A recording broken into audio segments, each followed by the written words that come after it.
PCR en tiempo real. La PCR en tiempo real es una modalidad del PCR de punto final, donde la acumulación de ADN amplificado es detectado y cuantificado a medida que la reacción avanza, es decir, en tiempo real. Esto se logra incorporando una molécula fluorescente que se asocia al ADN amplificado, donde el incremento de esta fluorescencia es la proporcional al incremento de la cantidad de moléculas de ADN amplificadas en la reacción. Posee características importantes, como lo es la alta especificidad, amplio rango de detección, que va de 1 a 107 equivalentes genómicos de la secuencia blanco, y rapidez en la visualización del producto, ya que no es necesario realizar una electroforesis posterior. Los ensayos de la PCR en tiempo real son entre 10.000 y 100.000 veces más sensibles que las pruebas de protección por RNasa, 1.000 veces más sensibles que la hibridación por double-blot y pueden detectar diferencias de una sola copia del ADN.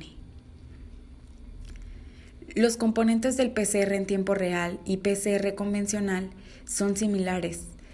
Ambos presentan ADN molde, buffer, DNTPs, primers, Taq polimerasa. Sin embargo, su componente diferencial es que la PCR en tiempo real se le adiciona una sustancia marcada con un fluoróforo que permite medir la tasa de generación de uno o más productos específicos. La PCR en tiempo real se basa en el principio del método de la PCR, desarrollado por Kary Mullis, teniendo como objetivo detectar y cuantificar las secuencias específicas de ácidos nucleicos mediante el uso de reporteros fluorescentes en la reacción. Este consiste en 7 etapas, teniendo en primer lugar la extracción de ADN genómico, seguido de cuantificación y dilución del ADN, quien consiste en preparar una curva de calibración de ADN con estándares certificados a diferentes concentraciones, empleando los puntos 10%, 1%, 0.1% y 0% de concentración por cuadruplicado. Posteriormente, la preparación de la mezcla de reacción y la curva de calibración y controles, lo cual es preparar por duplicado la mezcla de reacción, una para el marcador endógeno y otra para P35S, mencionando que las muestras del ADN que van a ser analizadas deben mantenerse en hielo hasta que se coloquen en la placa o en los tubos PCR y procesar cada muestra por duplicado. Otro punto es que todos los reactivos para la PCR deberán descongelarse y homogeneizarse cuidadosamente y mantenerse sobre hielo y tapados para evitar que reciban la luz directa. Asimismo, se deberá colocar 23 microlitros de la mezcla de reacción en cada tubo y agregar 2 microlitros del ADN problema a cada tubo. Una vez preparadas las mezclas, se centrifugan los tubos para eliminar burbujas que pudieran interferir con la lectura de la fluorescencia y la solución quede en el fondo de los tubos. Asimismo, procedemos con la colocación de la mezcla de reacción y el ADN en la placa para PCR, para efectuar la amplificación por la PCR del fragmento del ADN endógeno y del gen interés, lo cual se prepara al equipo y se programan las condiciones para la amplificación. Y esto es según indique la descripción del programa de amplificación, ya sea cuántas etapas se van a ocupar, qué pasos van a ir involucrados, la temperatura en la que se va a llevar a cabo esos ciclos y el tiempo. Y finalmente pues se ejecuta el programa.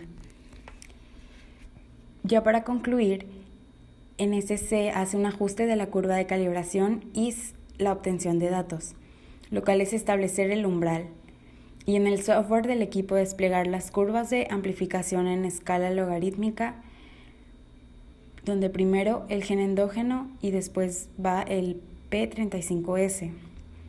Se tiene que localizar la línea umbral en el área donde las curvas sean paralelas y se analizan los datos. Así como también se tiene que observar la curva en modo lineal y verificar que el umbral seleccionado quede dentro de la fase geométrica de esta. Por otro lado, también es establecer la línea base, determinar el número de ciclo en el que la primera curva de amplificación cruza el umbral y establecer la línea base 3 ciclos antes de este punto.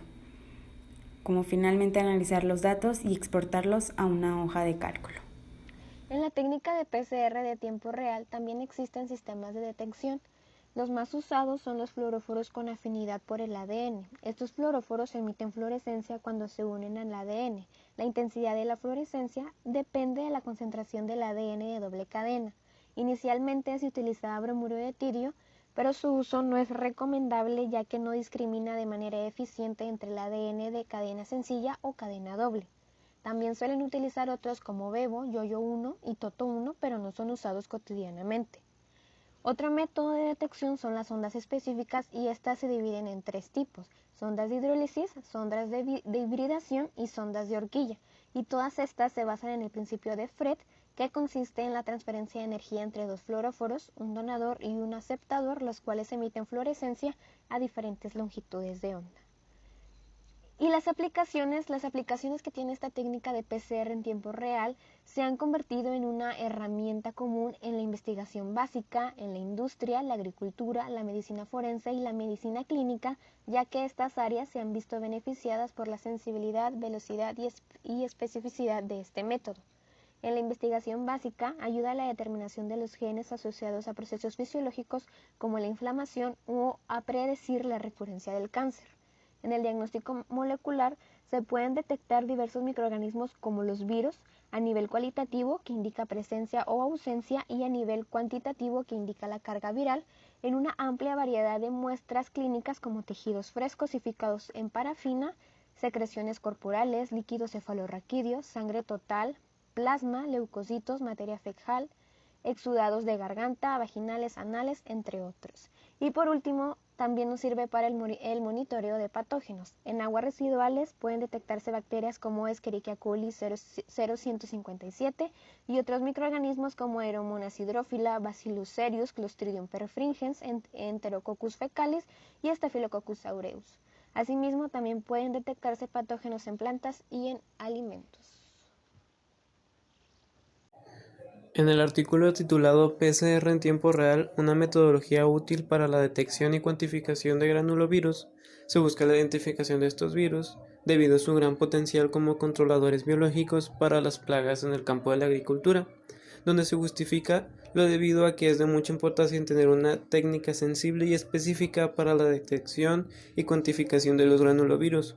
El objetivo del presente trabajo fue diseñar una metodología basada en PCR en tiempo real para la búsqueda de cepas, seguimiento del virus en suelo y manufactura de un bioplaguicida.